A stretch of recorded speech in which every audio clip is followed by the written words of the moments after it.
right now at 7. California has a new reopening date, but is the ambitious new timeline realistic to get the economy fully up and running? I understand that the economy needs to roll on and needs to open, but I'm still a little bit skeptical about the variants. I don't want another parent or father to go through what we're going through now. A new lawsuit now filed in a deadly Bay Area police shooting. The just-released video leading to new questions tonight. And fighting back with donations, what the victim of a brutal local attack now plans to do with $1 million from the community. Plus, what one of the Bay Area's biggest school districts could do any minute now in response to a major lawsuit. The most important thing for the school board to do, which is to educate our children, and they seem to have completely lost sight of that. Right now on the KPIX 5 News at 7 and streaming on CBS Bay Area. An ambitious new date on the calendar, June 15th.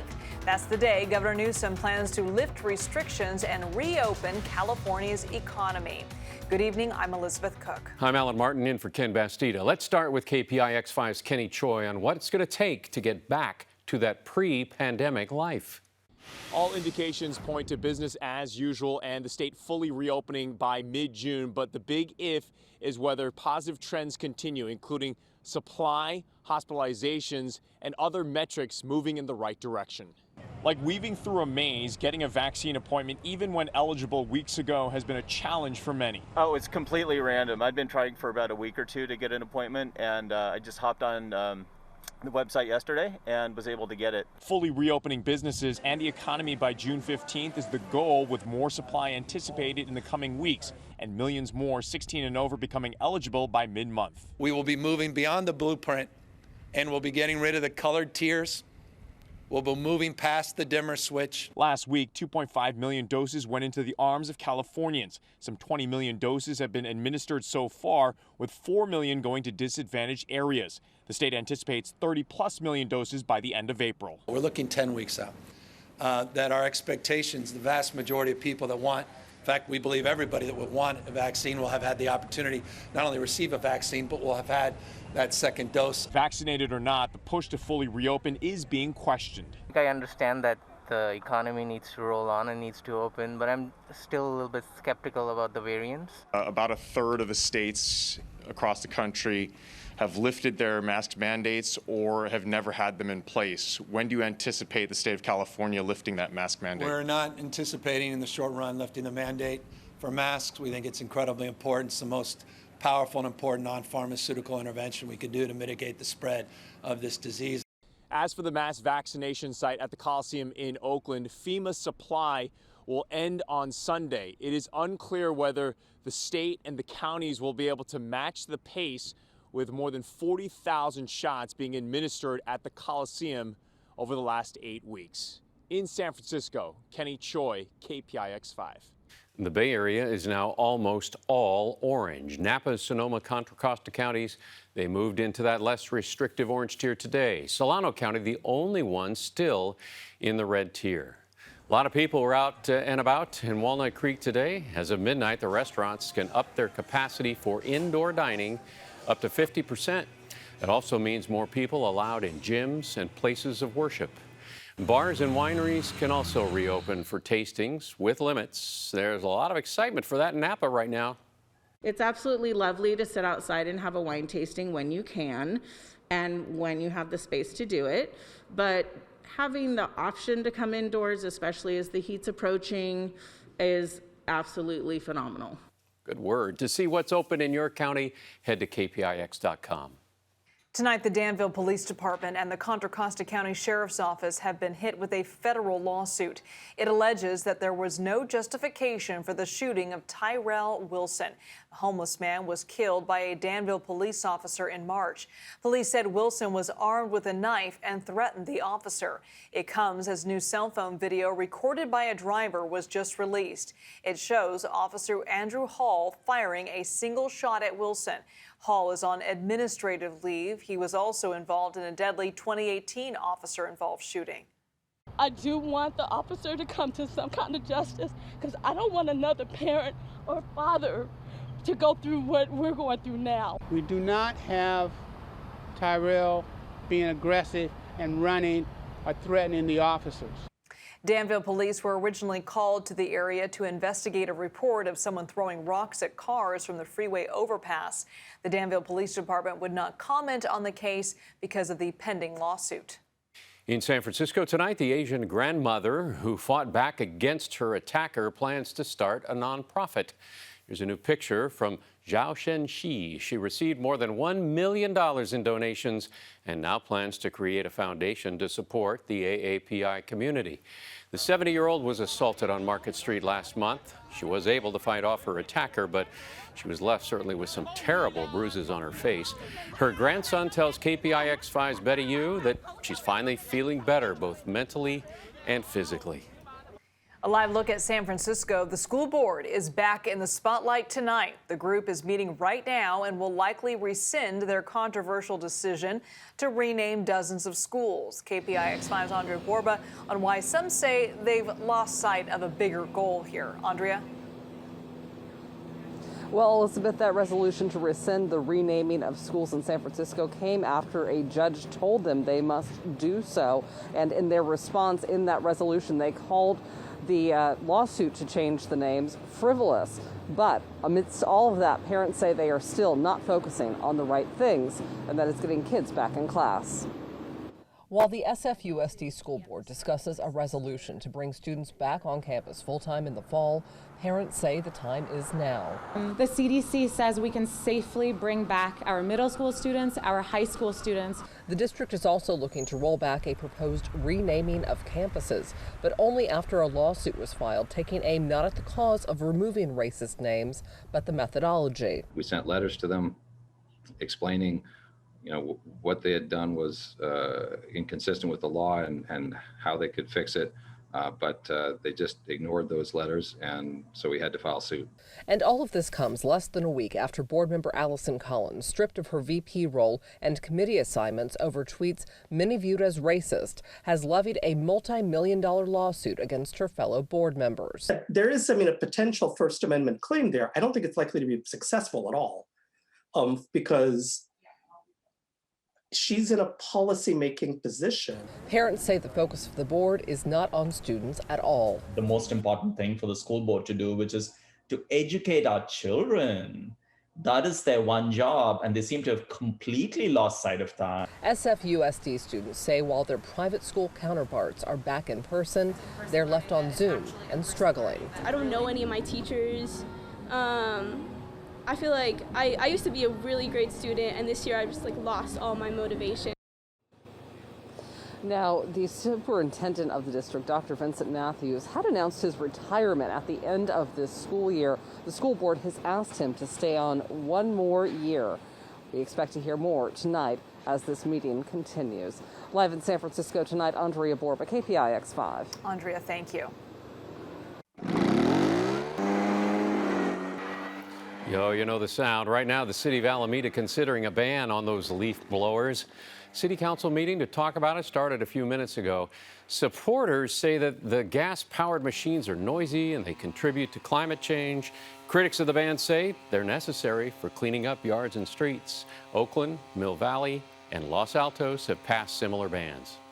In San Mateo County, a worker had to be rescued after he was hit by a falling tree. It happened just a few hours ago in Pescadero near Brutano State Park. CAL FIRE says the man fell down nearly 300 feet down a steep hill. Rescue crews were able to get to him. He was airlifted to the hospital with serious injuries. Up next, from reality TV to the recall election, another Republican may try to unseat Governor Newsom. Then later, scary moments inside one Bay Area airport. The suspect who caused delays for travelers for hours. I physically saw the knife up to his throat, unfortunately.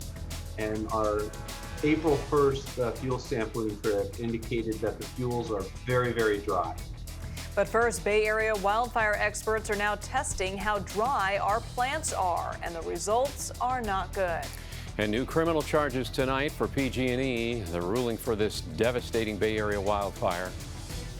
Quite a bit of fog to start the day, and now that fog is trying to make its way back through the Golden Gate. But at sunset, that makes for a beautiful perspective. Temperatures all over the place. 50s, 60s, and 70s on the map earlier this afternoon. Tomorrow, similar temperatures. We'll take a look at how the fog is going to behave coming up in the forecast.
Some new trouble for PG&E tonight. The utility now is facing criminal charges for its role in the 2019 Kincaid fire. Sonoma County District Attorney announced it has filed 33 criminal counts against PG&E. The company is accused of recklessly causing the fire that started at the Geysers geothermal field. The fire burned more than 120 square miles, destroyed 374 buildings. And tonight, there's new research prompting a warning heading into fire season. Craig Clement from San Jose State University's Fire Weather Research Lab told me earlier today things could get worse this summer because of very dry samples of fuel or wetland or wildland vegetation. It's actually a manual process. You have to drive out to the mountains, clip the fuels, take it back to the lab and dry it. And so we get a fuel moisture content. And that information goes into our fire danger rating system that is used throughout the United States. So that's the process. And what we've found for April 1st is pretty grim in terms of fire danger for the coming season. And our April 1st fuel sampling trip indicated that the fuels are very, very dry. And this is the time of year when those fuels should have the most moisture content of the season. And they're actually the lowest that we've ever measured for April. Chief Meteorologist Paul Hagan is here, and sadly, Paul, we're staying dry for a while. Yeah, drought conditions continue across the Bay Area, and it's important to keep in mind there's really only one way that fires naturally start, and that is with cloud-to-ground lightning. The rest of it's up to us to exercise caution as we head into fire season. The drought conditions pretty much where they've been since that atmospheric river moved in late January, which did shrink the area of extreme drought a little bit, but it's still there for much of Napa County and Solano County. Severe drought surrounding that, and then the rest of the Bay Area in an area of moderate drought. The latest update just came out last Thursday. We'll get another update the day after tomorrow, but we don't have any rain chances to speak of in the near future or even farther down the line in the extended forecast. There is a outside chance that the fog could be thick enough tomorrow to maybe register a trace of moisture, but that's not actual rain. Otherwise, 0% as we head through the weekend into early next week, which means the pollen count is still going to be sky high for the foreseeable future. Alder, ash, and juniper, the top three, but there are plenty of other types of pollen in the atmosphere and now on the hoods of all of our cars, too, if you park outside. Those high temperatures from today did manage to climb up into the 50s on the coast and around the bay, 60s for San Jose and Fremont, and then 70s farther inland, which is all in all fairly close to average for this time of year. A bit more of a spread than we usually see in April. Right now, as we look toward Sutro Tower, which is being enveloped by fog, the temperatures stand mostly in the 50s. It's in the mid-60s still in Concord, but you're the outlier on the warm side. Still 52 degrees downtown San Francisco and 57 degrees right now in Oakland. Temperatures tonight will drop down into the 40s by early tomorrow morning. The very coolest spots in the map into the upper 30s briefly in the valleys of the North Bay, but mostly low to mid 40s inland with mid to upper 40s around the bay and along the coast. It's going to be more low cloud cover than fog for most of us. Now, some of the higher terrain spots kind of poke up into that low cloud cover, and that's where you're going to see the reduced visibilities. It'll take its time backing up. It'll happen, the fog shrinking as we head through the late morning hours tomorrow, but it doesn't really back up towards the coast until about noon, a little bit later than what happened today. So temperatures will be maybe a degree or two cooler farther inland. Still 3 or 4 degrees below average around the bay, but upper 60s farther inland, that's close to normal for this time of year. Let's zoom in for a closer look. Mid 50s right along the coast. Even that might be a stretch. You barely made that level today. Temperatures in the low to mid 60s for the south end of the bay, and then upper 60s to around 70 for the Santa Clara Valley, for the Tri-Valley. East of the Diablo Range, you're going to be some of the warmer spots at or just above 70 degrees. A mix of upper 50s and low 60s around the bay with mid 60s for the North Bay. Temperatures warm up once we get past the work week. Mid 70s inland Saturday and Sunday with mid 60s around the bay and even close to 60 along the coast. That warmer air is going to stick around for at least the first couple days next week. I'll have another update coming up at 11 o'clock. We'll look forward then. Thanks, Paul. Well, here's a look at your top headlines. At the White House tonight, President Biden has moved up the date when all adults will be eligible to get a vaccine. Instead of May 1st, the president says it'll happen April 19th. And despite some problems with demand outpacing supply, the White House still says there will be enough doses. I believe by the end of the summer, we'll have a significant portion of the American public vaccinated. MLB's power play to move this year's All-Star game to Denver is infuriating Republicans. The league pulled out of holding it in Atlanta over objections to Georgia's controversial new voting law. Critics say it will restrict access for people of color. What I think it's doing is irritating one hell of a lot of Republican fans. We are grateful that Major League Baseball took a look at these issues and spoke up loudly. Tonight, Arkansas has become the first state to ban gender treatments, hormone therapy, and surgeries for transgender youth under 18. Lawmakers voted to override the governor's veto. Opponents are now promising swift legal action before it takes effect this summer. And tonight, Caitlyn Jenner is considering a run for governor of California. Axios reports the former reality TV star and Olympian is apparently talking to political consultants about running as a Republican. She had been a Trump supporter up until a few years ago. Former San Diego Mayor Kevin Faulconer has announced his run for governor. Businessman John Cox did as well. Both are Republicans. And Alan, will find out at the end of this month if there are still enough signatures to trigger a recall. Indeed. We'll watch the count. Thanks, Liz. Up next, Google's vision for downtown San Jose is much clearer tonight. The plans just released that are drumming up some excitement. If anybody can really make a dent in the problem, it's Google. At the last minute, they decided that they would deploy a taser. And how crisis negotiators were able to de-escalate a scary situation for travelers inside a busy Bay Area airport terminal. Then later, what is going on with the Oakland A's? Why they still have high hopes, even though they still haven't won. Seems like everything that could go wrong has at this point.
A security incident caused a scary trip for travelers at the Oakland airport. Authorities say that a man who was dealing with mental health crisis entered one of the terminals and threatened to end his life with a knife. The terminal was evacuated for several hours. I looked in the window and I saw a man in a gray sweatshirt, tall, and I physically saw the knife up to his throat, unfortunately. They started to close in on him a little more and decided that they would try to go hands-on with him. But again, he was very agitated. At the last minute, they decided that they would deploy a taser. Authorities were able to get that man into custody. Some flights were delayed, but operations back to normal tonight. Tonight, new details are emerging about the massive new Google Village planned for San Jose. It's for the site near Diridon Station known as Downtown West. Plans for the new urban village show offices, shops, parks, and affordable housing. Google is pledging to spend another $200 million on community benefits like parks and open spaces. It's good that Google is doing more, okay? But they can do more. If anybody can really make a dent in the problem, it's Google. Google has been very clear from the start that it will be neither a supplicant nor a savior of our city, but rather a community partner. Mayor Sam Liccardo is backing the plan. The city council is expected to make a final decision on the development later on next month.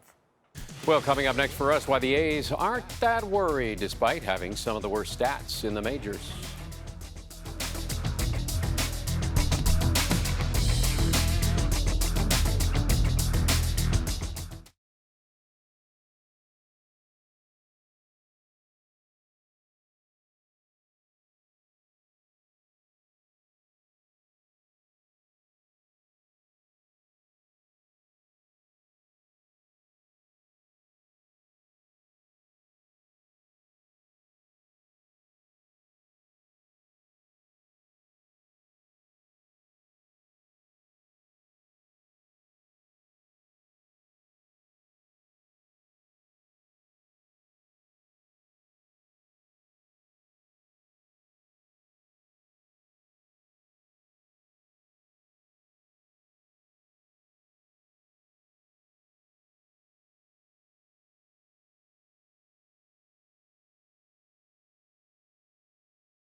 All right, baseball fans, the A's last win in front of the home fans, September 21st, 2019. They're 0-5 this season. They're hoping to get their first win tonight against the Dodgers and Clayton Kershaw. Statistically, the A's have the worst pitching staff in baseball. They've been outscored 45-12. The team batting average, in fact, 172. But they won the division last year, so nobody hitting the panic button just yet. Seems like everything that could go wrong has at this point. You know, we also know we have a whole lot of baseball left. So I think everyone, the mood in the clubhouse is steady Eddie. We know we're a good team, and it's just this little fun. Since we get out of this, we'll be rolling. Taking one game at a time. Looking live at Oracle Park. As for the San Francisco Giants, they are in San Diego tonight with a 2-2 record. Their home opener Friday, 1:30 against the Rockies. Season just getting going. Just early. Well, thanks for watching. The news continues streaming on CBSN Bay Area. We'll be back here. More news for you at 11 o'clock. Enjoy the night.